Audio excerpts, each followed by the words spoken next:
Conservatives have upped the number of days for hearings to 8, with 48 witnesses. The New Democrats want more, and they're trying to delay the Public Safety Committee's review of Bill C-51. Our National Affairs editor Chris Hall has more. The news today that 6 more young people left Canada to join ISIS fighters in Syria made it into the committee room in Ottawa, where the chair, Conservative Darrell Crump, lamented that the prolonged debate over how the committee work should unfold is preventing any work from getting done on the bill itself. The chair finds that it's pretty frustrating, but the reality we do face here. The government believes measures to allow Canada's spy agency CSIS to cancel travel reservations or block money transfers and to meet face-to-face with parents to share concerns about their children's possible radicalization could help stop ISIS from recruiting young people. Critics say CSIS had been shadowing a young Canadian woman for 2 years before she slipped out of the country to go to Syria, but it didn't appear to share that information with local police. And another 6 young people in Montreal have now left, including one whose father took his passport, only to learn later that his son had obtained another. Chris Hall, CBC News, Ottawa. There was another call today in Ottawa for a national inquiry into the number of missing and murdered Aboriginal women in this country.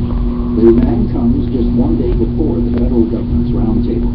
First Nations groups don't think that's enough, and today the Senate group votes to advocate for a full inquiry. It shows what they call an appalling lack of action over 2 decades. Cheryl Maloney is president of the Nova Scotia Native Women's Association. There's no reduction in number of missing murdered women. The statistics are not supporting that anything meaningful is being done. Maloney says only a handful of changes have been made, even though there have been 700 recommendations in almost 60 reports since 1995. South of the border, the U.S. Communications Regulator has upheld the principle of net neutrality or equal access to the Internet. The Federal Communications Commission unveiled its new rules today. Here's FCC Commissioner Tom Wheeler. Today, history is being made by a majority of this commission. We vote for fast, fair, and open internet. All in favor say aye. Aye. Opposed? No. The ayes have it. The FCC is banning Internet companies from providing fast lane access to paying content providers and also from blocking content of their competitors. It's also prohibiting throttling or limiting Internet speeds. Cable companies are hinting they will challenge the changes in court. A 101-year-old veteran who was the victim of a high-profile Ottawa home invasion has died of natural causes.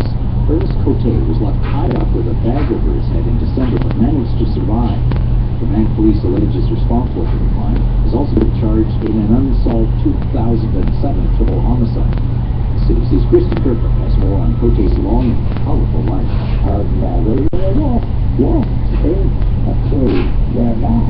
Ernest Cote said he was never afraid when he was walking inside his Ottawa apartment and left tied up. The D-Day veteran managed to free himself and call police.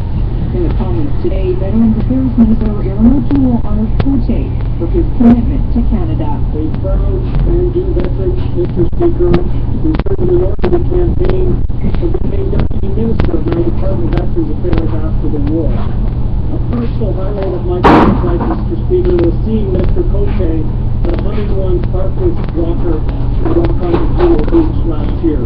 I'd ask all members of the House to thank the Cote family for tremendous effort and service to them. Cote was born in 1913. He worked on logistics for the Normandy invasion in 1944.